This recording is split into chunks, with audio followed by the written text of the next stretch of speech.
Just hours after President Trump had concluded his historic summit with North Korean dictator Kim Jong-un, the consensus from the mainstream media was that the whole event was a big nothing burger. Mr.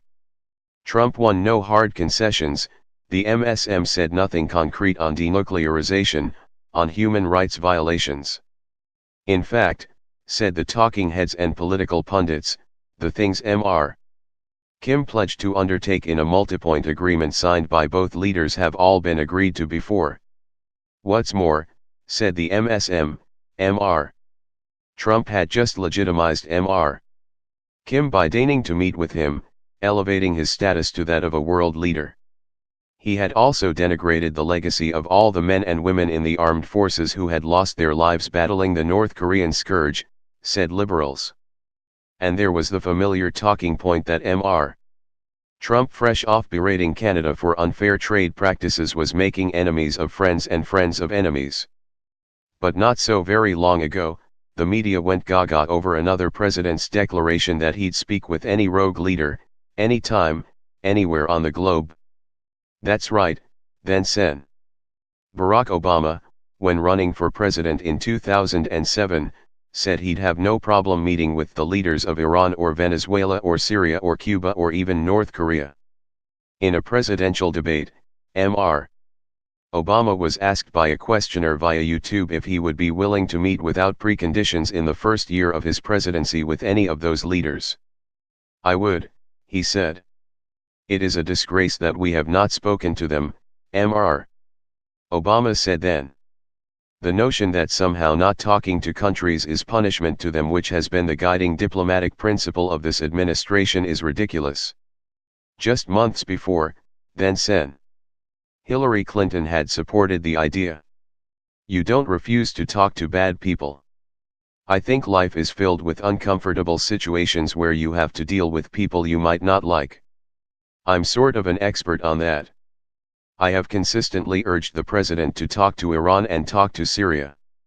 I think it's a sign of strength, not weakness, she said. But, of course, Mrs. Clinton flipped on the subject during that 2007 debate with Mr. Obama, saying, I don't want to be used for propaganda purposes. To be fair, some Republicans objected to Mr. Obama's declaration that he'd talk with leaders of enemy nations. His then opponent, Sen. John McCain, ripped the Illinois senator for what he called the dangerous consequences of a naive approach to presidential summits based entirely on emotion. Still, the media praised Mr. Obama's forward-thinking attitude. And when Mr. Obama made a trip to Cuba, the first sitting U.S. president to visit the communist-ruled island since 1928, the MSM loved it. But not so for Mr. Trump's efforts. House Minority Leader Nancy Pelosi, spouting the left's talking points, hated everything about Mr. Trump's summit with Mr. Kim. Nuclear nonproliferation is a pillar of America's national security, Mrs. Pelosi said in a statement. We respect any serious and real diplomatic efforts to achieve that goal on the Korean Peninsula. Apparently, the president handed Kim Jong-un concessions in exchange for vague promises that do not approach a clear and comprehensive pathway to denuclearization and nonproliferation. In his haste to reach an agreement, President Trump elevated North Korea to the level of the United States while preserving the regime's status quo.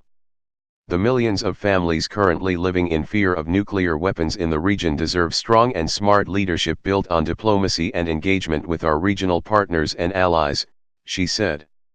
Shortly after the summit, Wendy Sherman, who had been a senior State Department official in the Obama administration, said on MSNBC that Mr. Trump should not have treated Mr.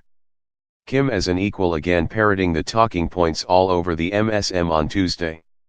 I was a little taken aback by the North Korean flags and the American flags side by side, she said. We really aren't side by side. We aren't equals to each other, and this conferred power to Kim Jong-un that I don't believe he has yet earned in terms of the respect from the United States. That's the view of liberals across America right now, Mr. Trump's a buffoon who's giving away America. But if Mr.